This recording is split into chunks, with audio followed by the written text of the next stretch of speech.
At 99, Mel Brooks finally tells the truth about Rob Reiner.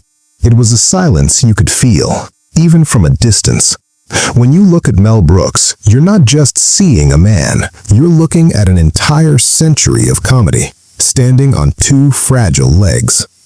At 98 years old, he has buried his wife, outlived his closest friends, and watched almost everyone from his era disappear, one by one. This is the man who was meant to make the world laugh, the man who spent night after night with Carl Reiner, eating dinner off trays, answering trivia questions on Jeopardy, laughing their way toward the end. But yesterday, when cameras caught Mel Brooks outside the quiet, tucked-away home where he has lived in near silence for years, something felt deeply wrong. There was no smile, no quick joke to soften the moment. Just a tired figure, standing still, as if the full weight of the last 100 years had finally settled onto his shoulders, all at once. For days now, headlines have been spinning non-stop around Rob Reiner. The shocking crime, the arrest of his son, Nick, the sudden violent collapse of a Hollywood legacy that once seemed untouchable. News anchors dissect timelines and legal charges, but through it all, one voice was missing. Mel Brooks said nothing. And that silence echoed louder than any headline, because everyone in this town knows the truth. Mel Brooks wasn't just Rob Reiner's father's best friend. He was something closer, something deeper. He was Rob's second father. He was Uncle Mel, the man who changed Rob's diapers, the man who watched him grow from a loud, awkward kid into one of the most respected directors in Hollywood, a second father in every way that mattered. So when Mel finally opened his door to one trusted journalist, no cameras, no press circus, just a tape recorder resting quietly between them, what followed wasn't a press statement. It wasn't damage control. It was something far more personal.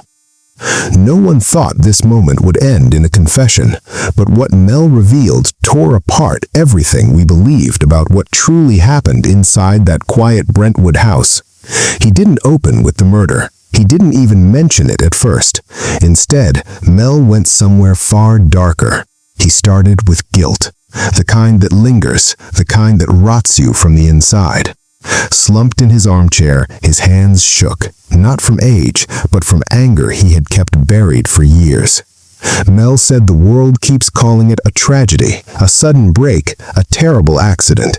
Then he slowly lifted his head, his eyes sharp and glassy, and delivered a sentence that froze the room. This wasn't an accident. And it wasn't sudden either. What followed, he explained, was a slow-motion collapse that stretched over a decade, one everyone saw coming, but no one stopped. Why? Because their love for Rob made them afraid to tell him the truth. That's where the story becomes almost unbearable. Mel Brooks, the man the world associates with warmth, humor, and kindness, admitted something haunting. The people closest to Rob and Michelle knew the danger was growing. They knew Nick Reiner was spiraling. But what Mel describes isn't a villain born overnight. It's the quiet tragedy of parents whose love, over time, became the very force that destroyed them. Then, Mel took us back to a single afternoon 6 months earlier. A calm Sunday. Rob had come by, just like he used to visit his father, Carl. But immediately, something felt off. Rob wasn't eating. He couldn't sit still. He paced the room like someone being chased by his own thoughts. To Mel, he looked like a man trapped inside a life he could no longer control. That's when Rob admitted that Nick had returned to the Brentwood house after yet another failed attempt at rehab. But this time, everything was different. Even though Nick was in his 30s, they still called him the boy. And this wasn't just relapse anymore. He was delusional. He was aggressive. Rob confessed that he had started locking his bedroom door at night. Let that sink in.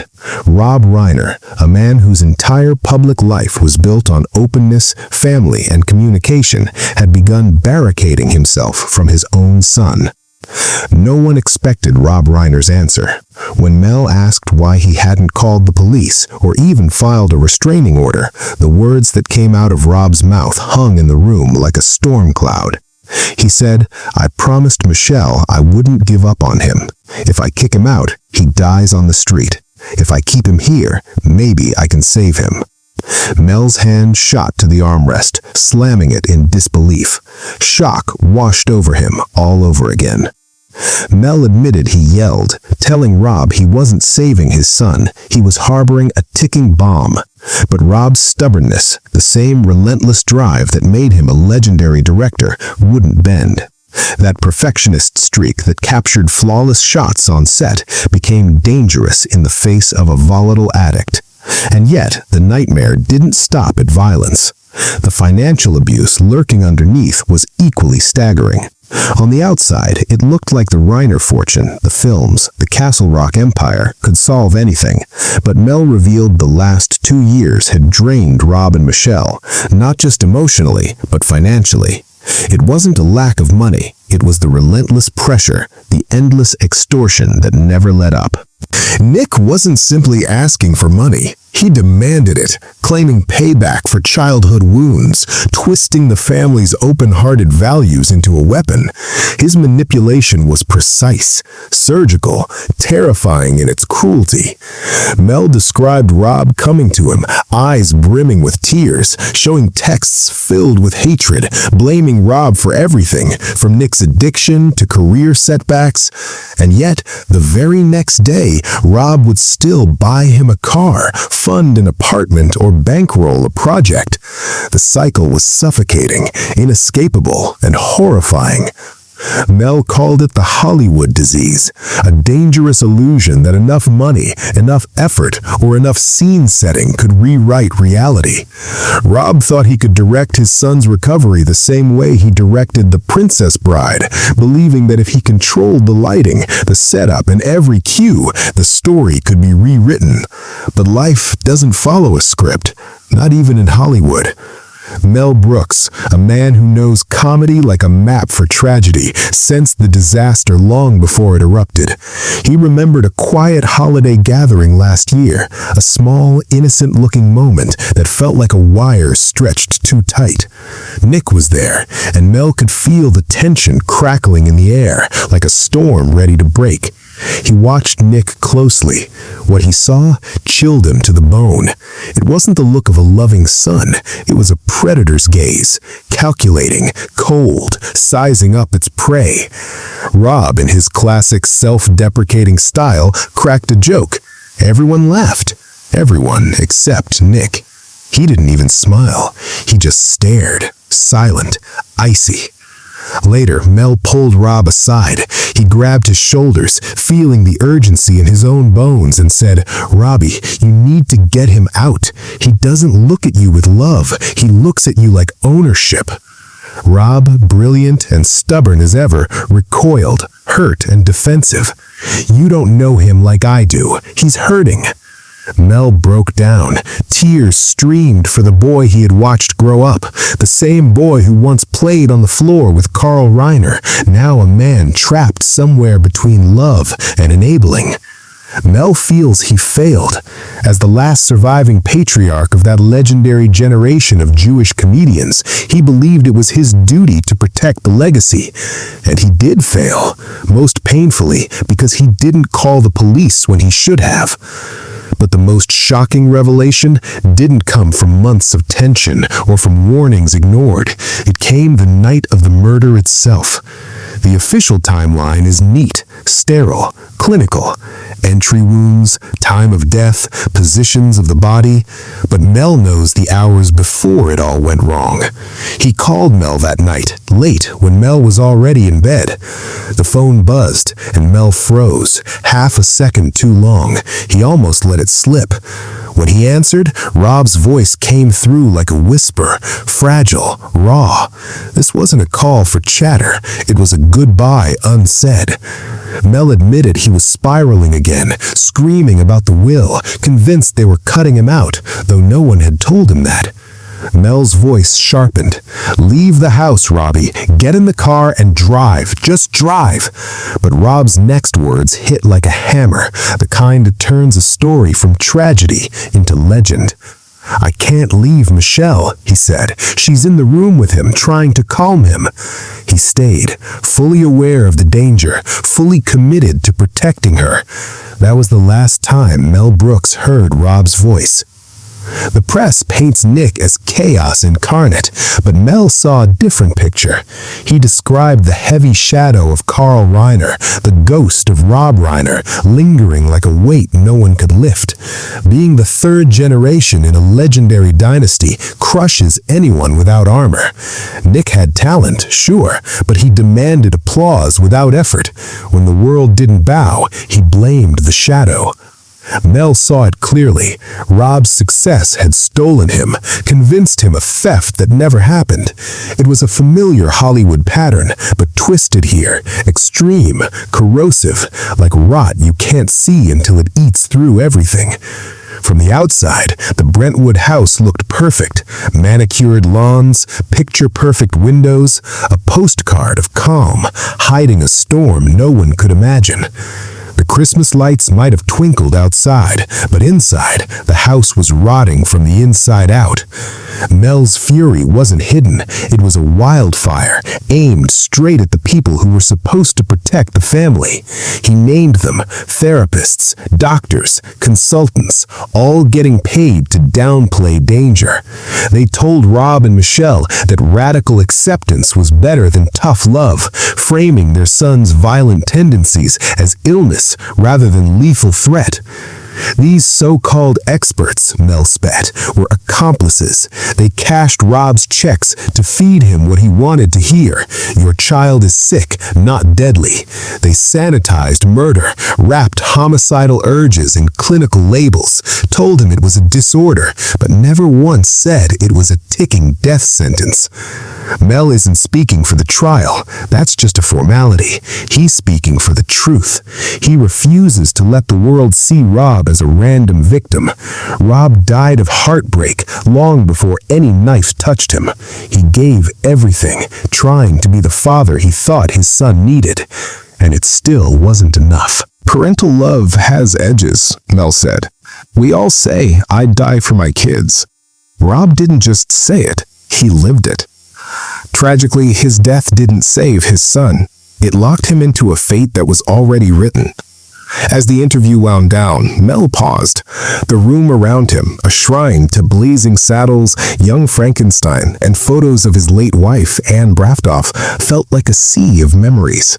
His voice dropped. "The hardest part now," he admitted, "isn't the anger. It's the silence." The phone never rang again. Sunday dinners disappeared, leaving a hollow silence that seemed to swallow the house whole. The link to Carl was gone.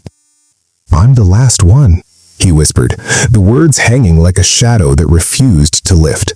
"I have to live with the truth that I saw it coming."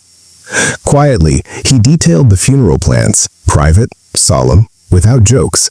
He promised to speak, but only the raw, unfiltered truth, the same he had shared with the reporter.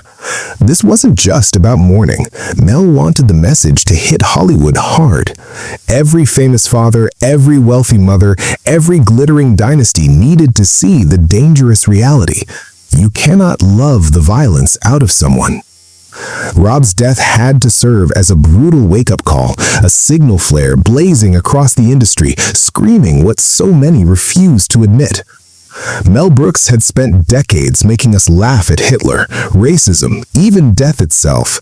But this time, there was no punchline, no satire, only the bitter, unvarnished truth of a family ripped apart from within. As the journalist began to leave, Mel grabbed his arm. One last message, urgent and necessary.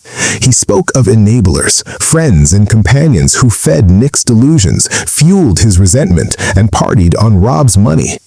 Nick held the weapon, Mel said, but many hands sharpened the blade.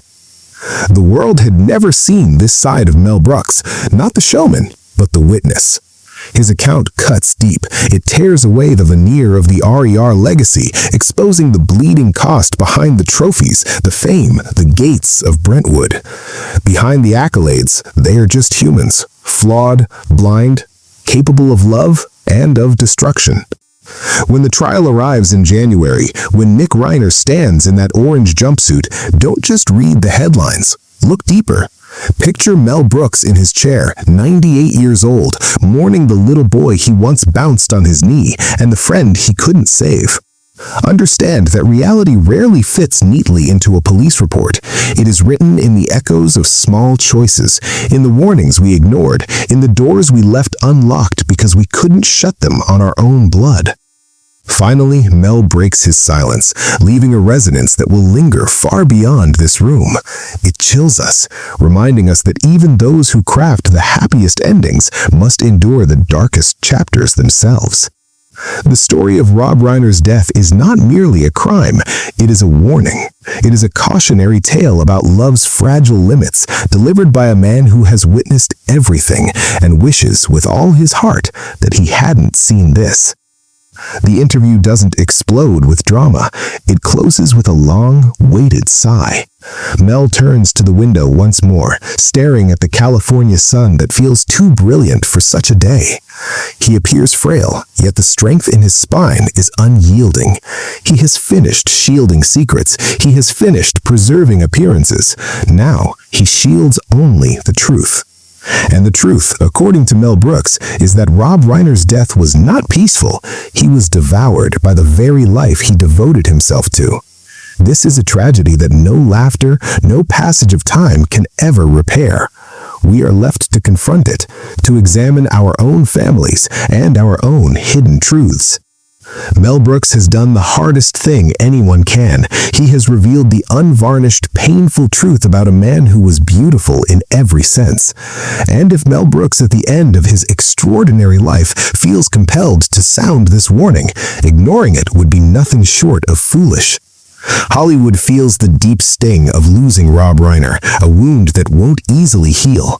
Yet the warning embedded in his passing, as shared by his oldest friend, could be the key to stopping history from repeating itself. The investigation continues and the trial looms, but in Mel Brooks's eyes, the judgment has already been cast.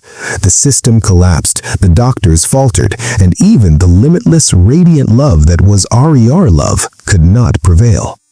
It's a grim truth, yet it's the one Mel is left clutching, and now it is the truth we all inherit. As life spins forward, as it always will, hold on to this image, an elderly man in a quiet room, carrying the crushing weight of a dynasty's end. Fame shields nothing, not from agony, not from betrayal, and certainly not from the very lives we shape. Rob Reiner's films will endure, yes, but because of Mel Brooks, his legacy will also bear this final, gut-wrenching lesson on the intricate nature of the human heart. The silence breaks, the shock hits hard, and reality pierces deeper than any story ever could. This is the account Mel Brooks had to reveal, and the one we needed to hear, because, ultimately, truth is the only tribute that honors the departed. And Mel Brooks has honored Rob Reiner in the one way left, by refusing to let his death be forgotten or misrepresented.